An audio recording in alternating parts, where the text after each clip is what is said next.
सुंदर, अप्रतिम, मनमोहक सौभाग्य अलंकार मंगळसूत्र महोत्सव 100% जीएसटी फ्री. मयूर अलंकार, सराफ बाजार आणि गंगापूर रोड, नाशिक.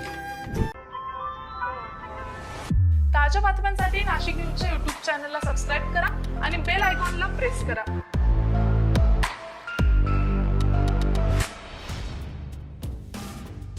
प्रयागराज कुंभमेळ्यात मंगळवारी रात्री उशिरा संगम किनारी भीषण चेंगराचेंगरी झाली.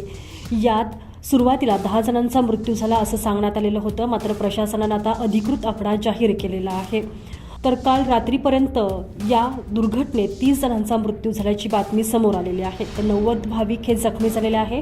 मौनी अमावस्येच्या ब्राह्ममुहूर्तावर अमृतस्नान करण्यासाठी लाखो भाविक संगम किनारी वाट पाहत होते. तर लाखो भाविक हे बाहेर उभे होते. याच मध्यरात्री गर्दी वाढल्यानं आखाडा परिसरात लागलेले बॅरिकेड्स तुटले. गर्दी नियंत्रणाबाहेर गेली. लोक पुढे निघाले आणि घाटावर झोपलेल्या भाविकांना चिरडून पुढे गेले. प्रचंड किंकाळ्या चेंगराचेंगरीमुळे सैरावैरा झालेले लोक झोपलेल्या लोकांच्या अंगावर पाय देत पळ सुटले. 10 मिनिटांपूर्वी उत्सवी वातावरण अचानक भीषण परिस्थितीत बदललं. सर्वत्र कपडे, चपला, बॅगा, घोंगड्या इतस्तता पडलेल्या होत्या. 200 पेक्षा अधिक लोक विव्हळत होते. 50 पेक्षा अधिक बेशुद्ध पडलेले होते. जखमींच्या संख्येबाबत प्रशासनानं काल दिवसभर मौन राखलं.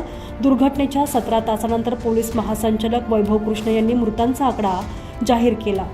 25 मृतांची ओळख पटली आहे. यात यूपीचे PI अंजनी कुमार यांचाही समावेश आहे. त्या मदत कार्य करत होत्या आणि या चेंगराचेंगरीत त्यांनी देखील आपला जीव गमावला आहे. मंगळवारी रात्री 1 ते 1:30 वाजता दुर्घटना घडली. रात्री 2 वाजता जखमींना रुग्णालयात आणण्यात आलं. पहाटे 3 वाजता आखाड्यांनी देखील अमृतस्नान टाळले. बुधवारी 11:47 पंतप्रधान नरेंद्र मोदी यांनी शोकसंदेश दिला. तर काल दुपारी 2:30 वाजता आखाड्याचे अमृतस्नान झाले.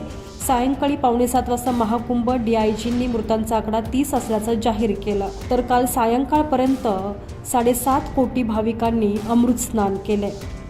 चेंगराचेंगरीच्या वेळेतच आखाड्यांच्या अमृतस्नानांची वेळ झाली होती. परंतु दुर्घटनेची बातमी कळताच ते माघारी फिरले. प्रयाग कुंभच्या इतिहासात पहिल्यांदाच आखाड्यांनी अमृतस्नान टाळले.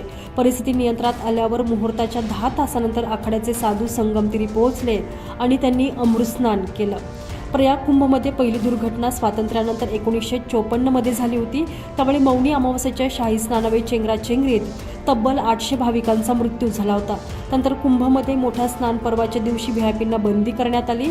2013 मध्ये मौनी अमावस्येच्या प्रयागराज रेल्वे स्थानकावर चेंगराचेंगरीत 42 जणांचा मृत्यू झाला होता. त्यानंतर कुंभचे प्रभारी आणि यूपीचे मंत्री आझम खान यांनी राजीनामा दिलेला होता.